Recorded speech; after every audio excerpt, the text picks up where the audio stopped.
La sexualidad forma parte del ser humano, independientemente de que hoy en día es nuestra princesita, es nuestro hombrecito, los mismos van a crecer y en algún momento van a experimentar ese momento de la vida que se conoce como la sexualidad. En este sentido, no podemos olvidar que mientras más herramientas le brindemos a nuestros hijos, de una mejor manera van a afrontar cuando llegue este momento.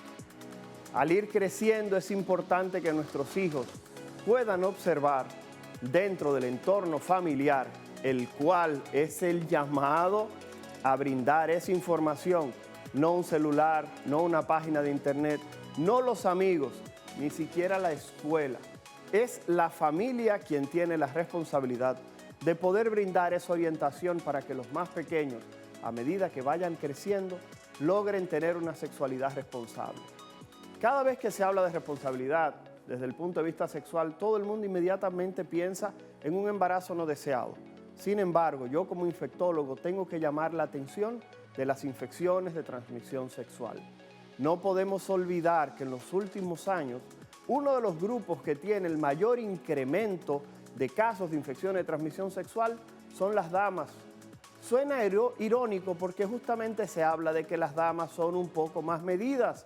Sin embargo, hay que reconocer que el debut sexual cada vez se hace más joven y a estas damas se le hace más difícil negociar el uso del preservativo. Hace unos días en un programa les decía a alguien, señores, imaginemos el siguiente escenario. Un joven en cuarto de bachillerato y una dama en cuarto de bachillerato. Si al varón le encuentran preservativos en la mochila, todo el mundo lo celebra y quizás hasta hagan una fiesta en la casa porque ese es mi macho, está utilizando preservativos, ya está acabando con todas las gallinas del gallinero.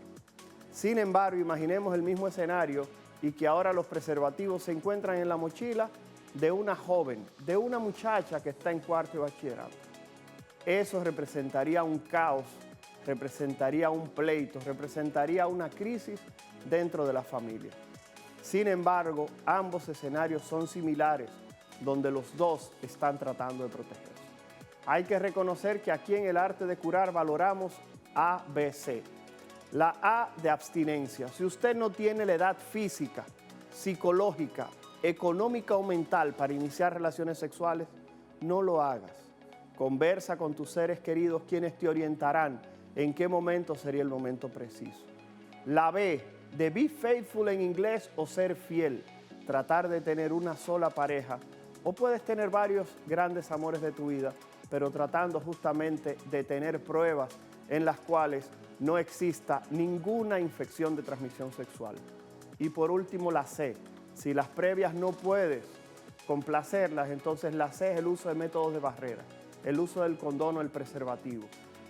En este momento, en los países desarrollados y específicamente en España, el 25%, 1 de cada 4 jóvenes, cuando inicia las relaciones sexuales, no está utilizando preservativos por decisión personal, porque entiende que no es necesario. Eso muchas veces habla de falta de información, pero no de información de la televisión, de los medios convencionales, del internet, sino de esa formación, de esa información que se debe brindar dentro de la familia.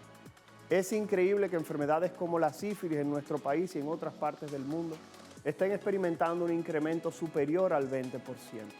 Que enfermedades como la gonorrea, que muchos médicos en este momento no han visto, están floreciendo nuevas veces en nuestros barrios y en nuestra juventud. Así que queremos pedir aquí en el arte de curar que entiendan que la familia no puede ser sustituida como el ente formador por ninguna página de internet, por ningún programa automatizado, ni por ninguna institución gubernamental, ya que, repito, la familia es la base de la sociedad.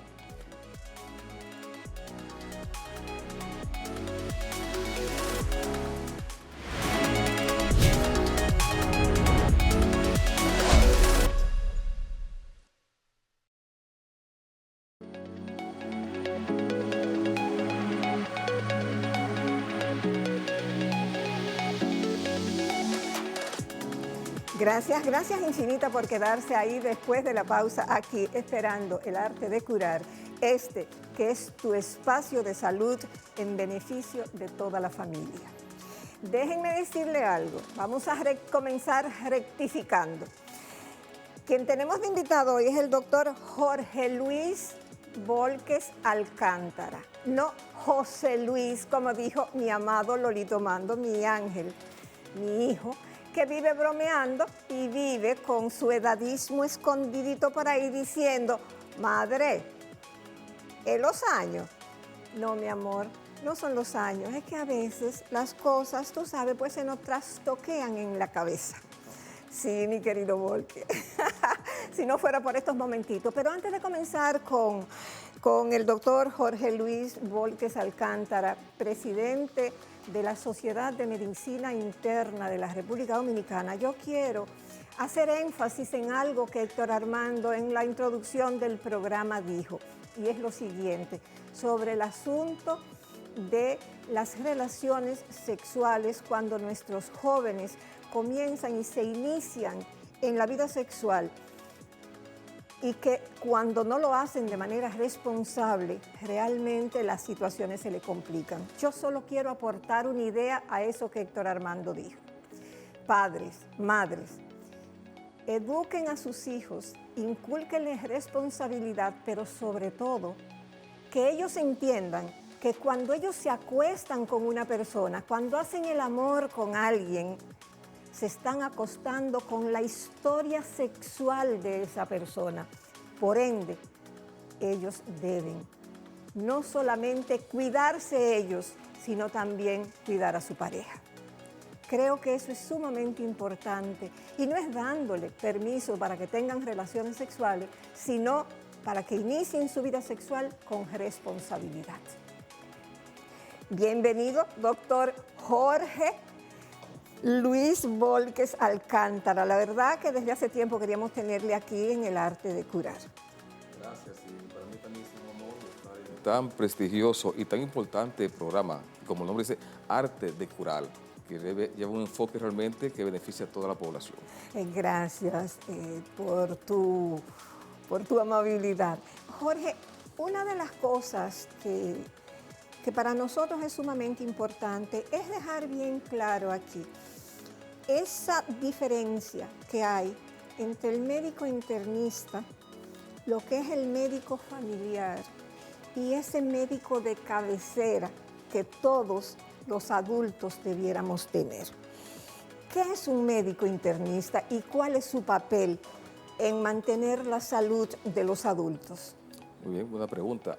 El médico internista realmente es, o la medicina interna, por así decirlo, que es nuestra especialidad, es la especialidad base de todas las otras especialidades que son clínicas.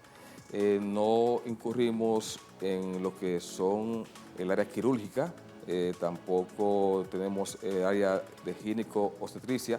Sin embargo, para uno ser un subespecialista, digamos que un cardiólogo, hematólogo, gastroenterólogo, tiene que hacer primero la medicina interna. El internista es aquel médico que se enfoca en lo que es la prevención, puede jugar varios roles. Uno es lo que es la prevención de la salud, otro es también ya lo que es el abordaje diagnóstico de un paciente y al final lo que es la terapéutica o el plan para poder mejorar la salud de ese paciente, ya sea intrahospitalario o fuera del hospital a nivel de consulta en ese sentido.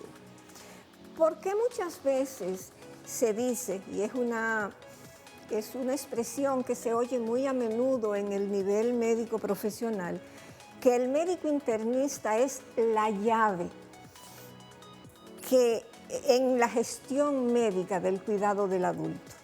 Porque el médico internista realmente es aquel médico que tiene la capacidad de abordar diferentes enfermedades que afectan a un paciente, en este caso adulto.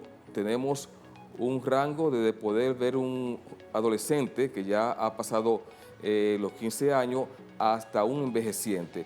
Y dentro de este rango, un paciente que tenga diferentes enfermedades el médico ideal que puede abordarlo es el médico internista por la capacidad de ver casos que son sencillos hasta casos que son complejos en esta parte. Ese médico internista es aquel realmente que fuera del consultorio podría también hacer un papel de un caso mucho más grave ya al tener un paciente ingresado con ciertas patologías que le están complicando. Por eso es la complejidad y eso es parte del entrenamiento de medicina interna. Mira, Jorge, hay una cosa que es sumamente común. Las mujeres tenemos nuestra ginecóloga, nuestro ginecólogo. El niño y adolescente tiene su pediatra.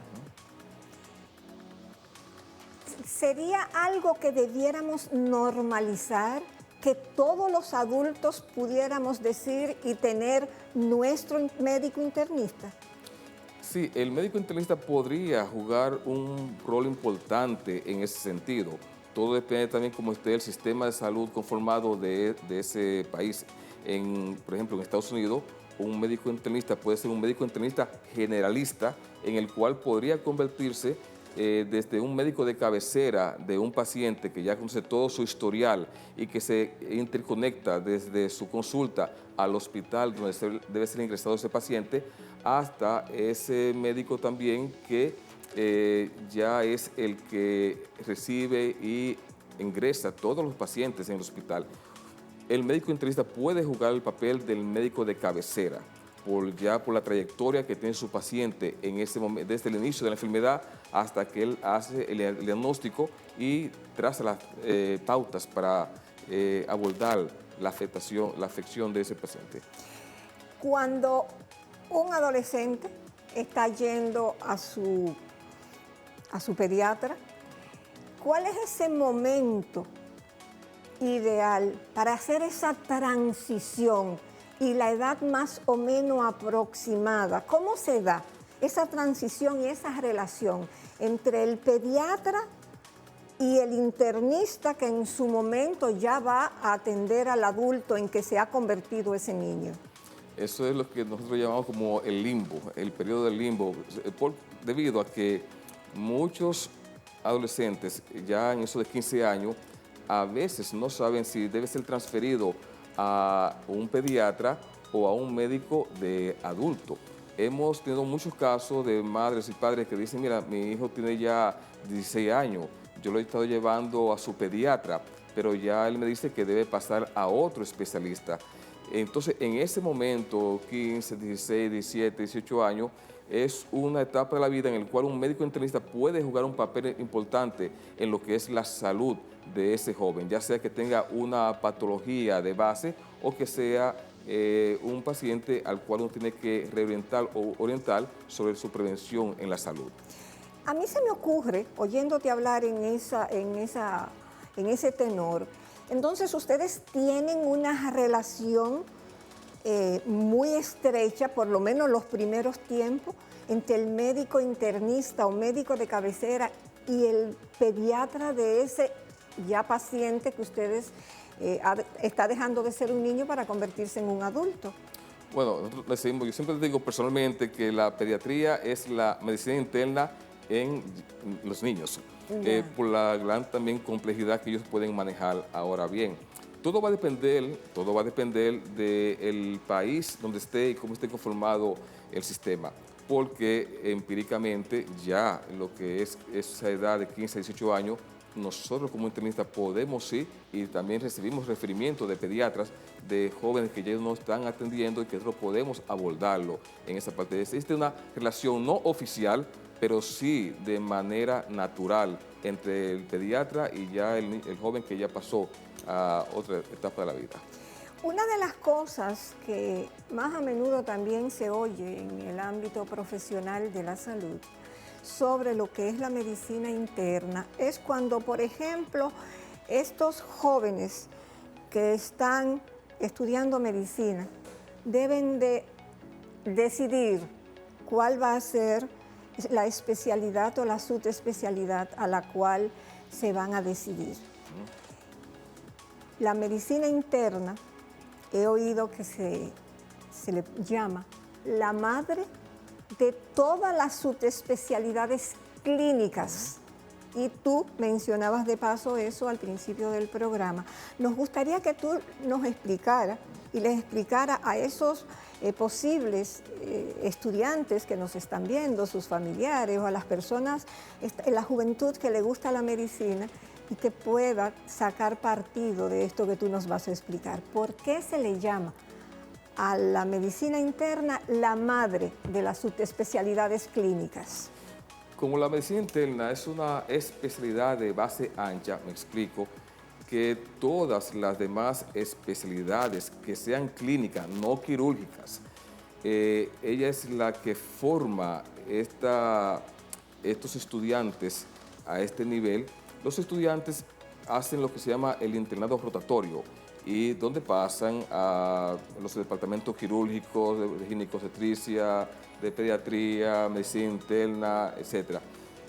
Todo estudiante que curse en el renglón de medicina interna verá una serie de enfermedades complejas, de abordajes difíciles, donde el médico internista tiene que ser el ente, el gerente del caso de ese paciente y poder desde la parte sencilla del ingreso y manejar la parte complicada del paciente hasta poder egresarlo. Esto conlleva una serie de preparación académica, de investigación rigurosa, donde se desarrolla lo que es el juicio clínico. Por eso es que un médico internista es la base para tener una buena subespecialidad. Yo considero que usted nunca va o no será nunca un buen especialista, o subespecialista, si no es un buen médico internista a nivel clínico, debido a que todas las herramientas que se le ofrece al internista, lo que es el ingreso del paciente, el examen físico, poder interpretar todos los estudios y colocarlo en un solo punto para sacar conclusiones diagnósticas. Ahí es que está realmente el arte de lo que es la medicina interna y sobre todo saber manejar la patología. Estamos conversando con el doctor Jorge Luis Volquez Alcántara, médico internista y presidente de la Sociedad de Medicina Interna de la República Dominicana. En este segmento el tiempo se nos terminó. En el segmento que viene vamos a seguir conversando con el doctor Volquez y el doctor Héctor Armando Balcácer Esteves, médico internista infectólogo del Centro Médico UCE, el cual se sumará aquí a este panel para seguir conversando con ustedes lo más importante de este programa, la gran familia del arte de curar.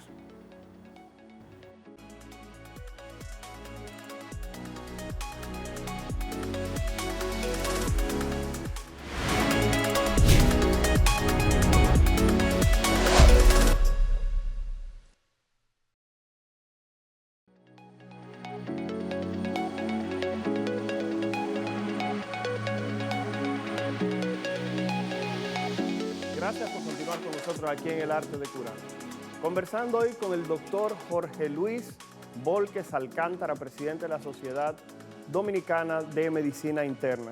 Doctor, discúlpeme que le dije José Luis ahorita, pero usted sabe que mi madre no se le olvidan muchas cosas porque anda con la tablillita esa. Gracias a Serena por habérsela regalado para que no le olviden las cosas. Volquez, vamos a entrar inmediato en materia. Una imagen que se está colocando, gracias a la producción, al máster, a Chris Mary, que están colocando un afiche, si lo pudiéramos colocar nueva vez, donde se muestra que la Sociedad Dominicana de Medicina Interna tendrá, mírenlo, ahí lo tienen. Lo dejamos un momentito para aquellos profesionales de la salud, estudiantes, enfermeras, psicólogos, médicos, especialistas y generalistas que deseen participar, porque en ese simposio, me fascina el título, se habla de enfermedades no transmisibles. Entonces, es importante que se sepa que las enfermedades las han dividido en dos procesos, transmisibles, como son las infecciones de transmisión sexual, las neumonías, etcétera, y tenemos en este caso las no transmisibles. ¿Pudiéramos enfocarnos un poco en qué son esas enfermedades no transmisibles que abordarán en este simposio, doctor Volquez, por favor? Una pregunta, doctor. En el simposio, que no es más que una reunión de expertos que van a discutir sobre un tema específico o sobre un eje temático, tenemos lo que son las enfermedades no transmisibles, como usted acaba de decir, las cuales son patologías, son enfermedades que van a afectar a una población X, y más ahora, en la actualidad, donde el avance médico ha podido aumentar lo que es la expectativa de vida de las personas. Excelente, eso es extremadamente importante, eso que usted habla del aumento de las expectativas de vida. Repito, en el 1900 las expectativas de vida eran 40 años, estamos en el 2025 y las expectativas de vida en un paisito como el de nosotros supera los 72 años y las mujeres viven 5 años más, o sea que a los hombres no perdonan esos 5 años. Entonces, la realidad es que cuando evaluamos este proceso nos damos cuenta que la hipertensión, que las enfermedades reumatológicas, que los procesos inflamatorios, que la diabetes, que son enfermedades que no se transmiten de persona a persona, a pesar de que pueden ser hereditarias, es importante que se manifiesten y que tengan algún tipo de visualización. La pregunta es, en este simposio, doctor, ¿qué tipo de profesionales participarán? ¿Solamente internistas o tendrán médicos de otras áreas? No, como habíamos dicho en el segmento anterior, que la medicina interna es la base de todas las especialidades clínicas, tendremos segmentos donde estarán cardiólogos, reumatólogos, oncólogos, infectólogos como usted, que nos hará el honor de estar allá con nosotros, sí. Y muchas otras subespecialidades, porque entonces es la única forma, desde el punto de vista de medicina interna y de los subespecialistas, poder abordar estos temas. Fíjate que en el 2021 estas enfermedades crónicas no transmisibles fueron las causantes de 43 millones de muertes a nivel mundial, según la OMS. Wow. Eso casi representa el 75% de la mortalidad global. En ese sentido, lo que es la diabetes, como usted dijo, la hipertensión arterial, las enfermedades neurológicas por igual, que van a participar, las reumatólogas, todas ellas convergen. El cáncer, todas ellas convergen realmente en estas enfermedades que al final dan traste con la vida del paciente. Si tú no tienes un médico que tenga la visión de 300 grados completa. Ahí era que quería caer. O sea, que me llegue el paciente con un trastorno reumatológico de una artritis reumatoide, pero a la vez ese paciente tiene una gastritis. Pero el paciente tiene un antecedente de que ambos padres eran diabéticos y ya la glicemia, el azúcar, como dicen la gente, está aumentando. Si tú no tienes un médico internista que tenga la visión global de cómo abordar ese paciente, y no solamente en lo que es la afección física, también tiene que tener la parte psicosocial del paciente. O sea, por eso es que el médico internista ve de manera integral, como un todo, al paciente y tiene la capacidad de investigar lo que está ocurriendo para tener un buen diagnóstico y por ende un buen tratamiento. Doctor Volque, algo que sí me preocupa desde el punto de vista de la medicina interna y de la subespecialización de la medicina es que la gente relaja de que hoy en día el médico se hace tan especializado que dentro de poco vamos a tener un médico que solamente va a atender cuando una gente se machuca la uña del dedo chiquito de la mano izquierda, porque si es la de la mano derecha, hay otro especialista. La pregunta es, esa subespecialización a título personal, desligándolo de ser presidente de una sociedad especializada, ¿usted entiende que es beneficiosa o ha hecho que se deshumanice un poquitito la medicina? Es una pregunta, repito, desvistiéndolo de la parte de presidente de una sociedad especializada. Queremos escuchar al doctor Volques Alcántara, por favor. En mi opinión personal, esa fragmentación de lo que son las especialidades enfoca a un médico a una visión tubular, solamente a enfocarse en un órgano o un sistema, y se pierde de vista lo que es el enfoque integral que yo había mencionado. Por eso es la capacidad del médico internista de poder visualizar no solamente un órgano o un sistema, es de ver el paciente, como dije anteriormente, como un todo y poder abordar cada uno de estos sistemas para poder llegar a buenas conclusiones diagnósticas, porque si el médico no llega a un buen diagnóstico, nunca tendrá tampoco un buen manejo del paciente. Una cosa que sí caracteriza al médico internista también es lo que es la docencia, porque en la etapa de nuestra formación tenemos que estar en ese tiempo, en mi caso 4 años que hice, hay países que tienen hasta 5 años para ser médico internista. Como Alemania. Alemania, Aquellos España. médicos que quieren ir para Alemania para ser médico internista hay que durar 5 largos 5 años. años. Aquí en 3 años te haces internista. Y en España también son 5. Son 5 también en Una España, locura. exactamente. Y tú pasas por todo este renglón de lo que es la docencia, la investigación, siempre centrado en el paciente, que es lo importante. O sea, yo no voy a investigar por investigar, voy a investigar esta patología X y me centro en este paciente para llegar a un buen manejo de él. Entonces la fragmentación a veces evita que puedas tener esa visión amplia en los pacientes, en este caso.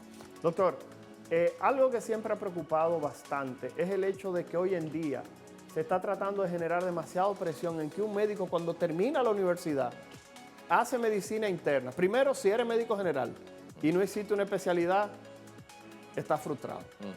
Si eres un médico, hiciste medicina interna, pero no entraste a gastroenterología, cardiología, endocrinología, eres un fracasado. Porque vamos a dejarlo así. El otro día yo escuché una gente que dijo, no, él es cirujano general. Y yo me quedé, ¿cómo? Él es cirujano general nada más, como que era una papita. Después que terminó, tuvo que durar 4 años operando gente, solamente haciendo cirugía, para que digan, no, él es solamente cirujano general. Desde el punto de vista de la medicina y de esa visión, ¿de qué manera un internista que esté viendo el programa, un residente de medicina interna que esté viendo el programa, puede recuperar ese orgullo de haber hecho medicina interna? En mi caso, y lo diré como de forma personal, yo desde antes de ser internista, que duré 10 años de médico general, ya yo estaba leyendo el New England Journal of Medicine, metido entre esos campos del sur, en esa etapa. ¿Del sur? Del sur, sí, ¿Del de sur? sureños. Y en ese sentido, un profesional de la salud que pasa esos 8, 9, 10 años para hacerse médico general, a quien tengo mucho respeto, luego pasar 4 años de una especialidad tan difícil, tan ardua. Y se voló la pasantía, doctor. Y la pasantía era 1 año, sí, aparte de eso. Cuando llega a un médico internista, es el momento en el cual deben enterarse de que es una de las especialidades más dignas que hay en lo que es la medicina. Y el hecho de que tú no llegues a una subespecialidad no significa que no vayas a progresar, de que no tenga un buen reconocimiento entre tus pacientes, primeramente, porque lo que importa realmente es que tú tengas ese reconocimiento de tu paciente como médico especialista y que le estés resolviendo al paciente, y luego dentro de la clase médica. Ese temor de que, como yo no soy un subespecialista, yo me siento menos que otro, eso no debe ser. Porque incluso en los países desarrollados se está haciendo campaña del orgullo de ser médico internista. Nuestro objetivo aquí, ahora sí, como presidente de la sociedad, es llegar a un punto en el cual un médico internista siente el orgullo de poder accionar, de poder interactuar, de poder estar en cualquiera de las conferencias de los subespecialistas sin sentir que no ha llegado a un top que tenía la expectativa para eso. Señores, estamos conversando con el doctor Jorge Luis Volquez Alcántara, presidente de la Sociedad Dominicana de Medicina Interna. Vamos a ir a la pausa y al regreso se nos une mi madre, Neri Esteves, con quien estaremos conversando de manera adicional con el doctor Volquez ya para cerrar este espacio y así permitir que el doctor Volquez se vaya luego de esta interesante entrevista. Regresamos en un momento.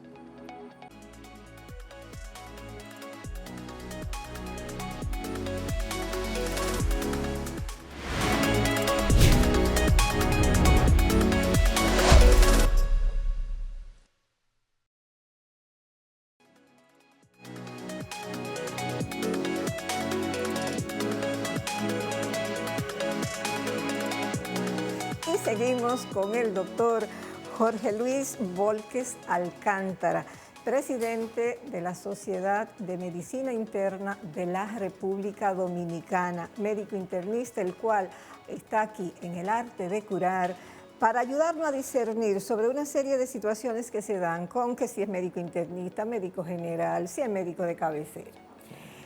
En Estados Unidos, por ejemplo, yo tengo un seguro y me dice que me ponen incluso en la tarjeta el médico donde yo debo ir antes a hacerme un estudio para luego remitirme, y le estoy hablando por experiencia propia.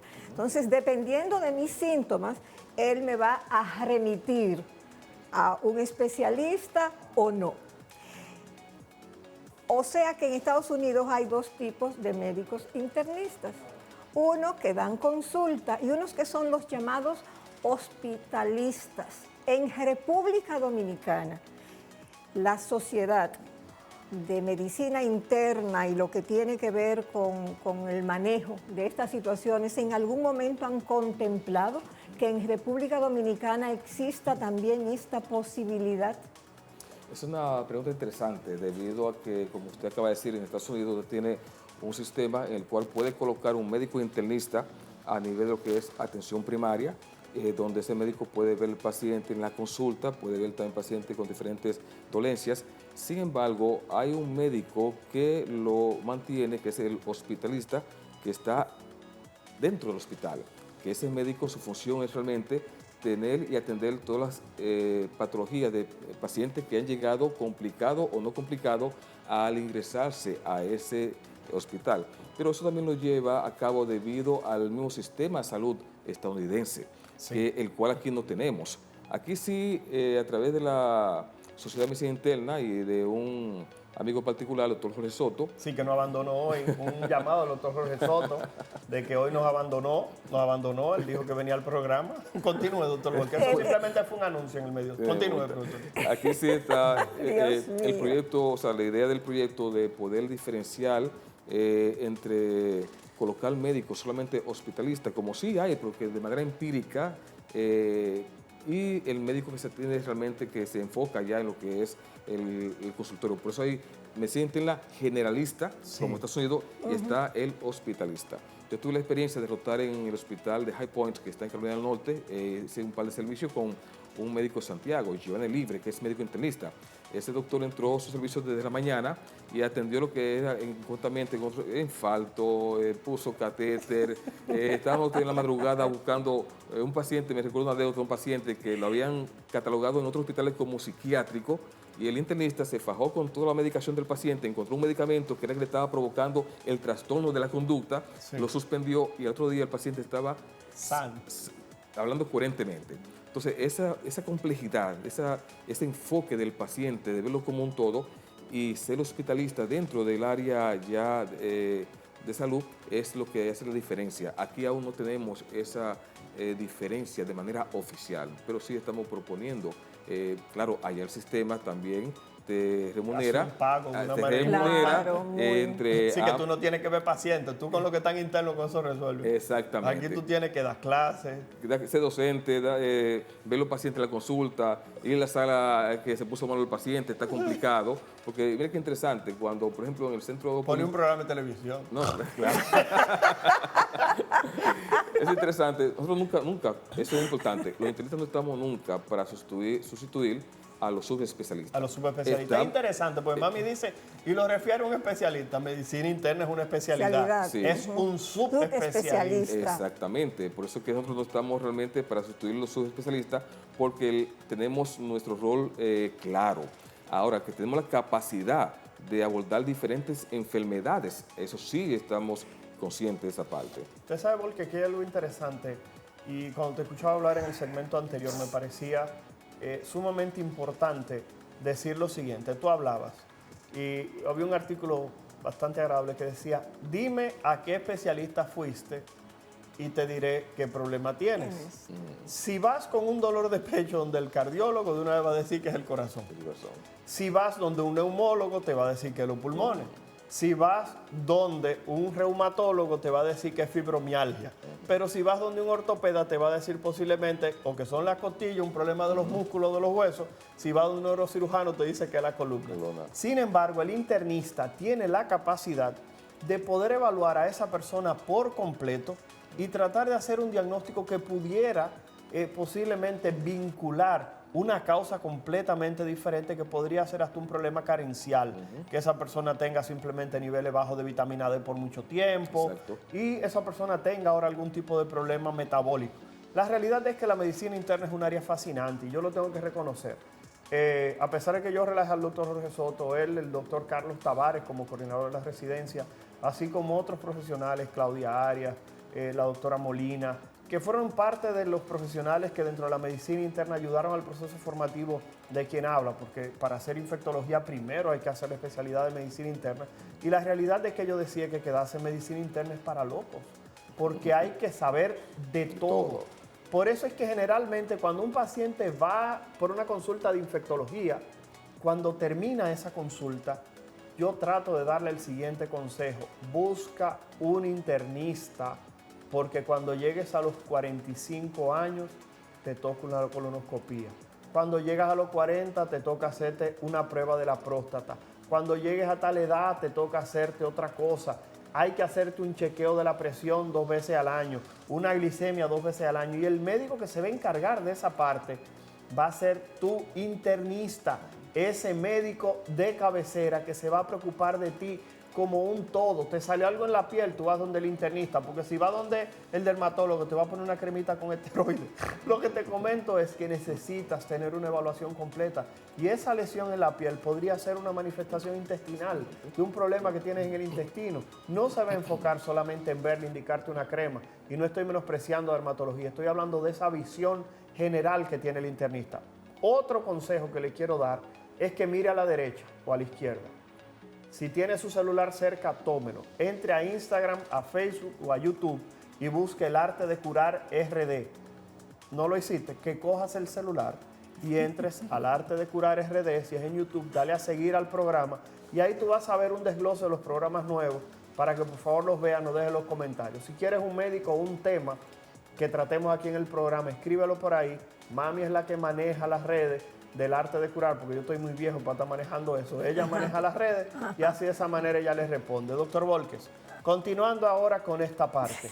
Usted hablaba específicamente de la situación del seguimiento de la salud en la República Dominicana y habló de los médicos generales.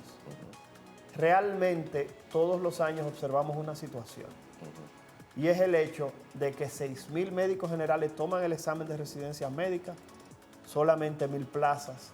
Eso genera un tapón de 4 a 5.000 médicos que no pueden entrar a hacer una especialidad, y nos hemos convertido en un país que está enviando muchos cerebros fuera. Pero la realidad es que a esos médicos generales se les está dando poca oportunidad. ¿Tiene la Sociedad de Medicina Interna para tratar junto con las demás sociedades especializadas, tal vez generar algún tipo de programa, no de residencia, pero sí de competencias a estos médicos generales? ¿Lo han valorado en algún momento? Sí, es interesante el abordaje, porque inclusive hemos tratado o estamos pensando hacer una jornada de actualización tanto al médico general y el médico que está en el ciclo rotatorio de internado, para que realmente tengan una visión más amplia de no solamente la parte académica, pero también de hacia dónde van al futuro, porque es muy frustrante de usted sal 10, 11 años estudiando para ser médico general y no encontrar la oportunidad de hacer una especialidad. Tanto a nivel económico es algo deprimente, como también a nivel moral, porque se sienten que son quizás con menos competencia que los médicos especialistas o subespecialistas. Mi interés es en esta gestión también poder lograr ese apoyo a estos dos grupos, tanto de medicina general como a los médicos internos, y hacerlo a través de una universidad para poder hacer jornadas de actualización. Sí sabemos que ellos la hacen en algunas universidades, pero queremos darlo un enfoque de medicina interna. Y con la titulación que ha hablado del punto de vista de la universidad. Claro. Madre. Doctor Volques, en este momento yo voy a dar un vuelco totalmente distinto a lo que estaban ustedes hablando. Y es algo que anoté porque no quería que se me olvidara, porque aunque Héctor Armando de manera edadista me habla de mi Ay, papá Dios. Ay, papá Dios. Gracias, Titi César, por este regalo tan hermoso. Él, la verdad que es una gran ayuda para el señor mayor, doctor Héctor Balcácer. Vi que ustedes hace un tiempito tuvieron una campaña en su página del asunto de los colorantes. Y me llamó muchísimo la atención porque realmente es una de las situaciones más difíciles que estamos viviendo para concientizar a los jóvenes. Nos gustaría que usted nos hablara en estos minutos que nos quedan sobre la situación de los colorantes. ¿Cuáles son los que nos hacen daño, cuáles no? Ustedes como portavoces de esa campaña, porque realmente hay colorantes que no tienen, son inocuos, pero otros tienen una situación que pueden ser verdaderamente causantes de una serie de situaciones difíciles. Realmente la campaña, esto de los colorantes, al igual también que el etiquetado frontal de los alimentos, en los supermercados, por ejemplo, la principal entidad que está llevando esta campaña es la campaña de lo que es el doctor Samuel Ramos en Santiago con lo que es República Saludable, donde se está buscando concientizar más a la población sobre su alimentación y sobre leer tanto los etiquetados de los que consumimos en los supermercados, de ver cuáles son los colorantes que además sí nos pueden afectar, porque al final uno es lo que uno come, según dice el refrán. O sea espérate, que... madre, simplemente para aportar algo ahí, porque ya nos dijeron que tenemos que despedir del programa, simplemente decir que también el Ministerio de Salud Pública ha tomado cartas en el asunto y justamente son de los que más apoyan justamente tratar de que usted sepa lo que está comiendo y disminuya la ingesta de alimentos que pudieran ser potencialmente peligrosos para la salud. Y antes de despedirnos, esto lo traje también a colación de manera muy traída especialmente para ver que ustedes ven, la medicina interna tiene que ver hasta con la nutrición, con el nutriólogo, para que entendamos la importancia y los médicos internistas y los estudiantes que están haciendo esta especialidad se sientan que están haciendo o pueden hacer la diferencia. Doctor Volques, la verdad, Jorge Luis Volques Alcántara, muchísimas gracias. Muchísimas gracias también al doctor Jorge Soto, que no pudo venir hoy, pero siempre que lo hemos necesitado, él siempre viene, Héctor Armando, por favor. Así que muchas gracias sobre todo a ustedes, que nos regalan siempre lo más importante que tenemos, su tiempo. Y no se olviden que después que termine el arte de curar, ustedes no pueden irse porque deben quedarse con nuestros ganadores del Soberano, los Top y Talk.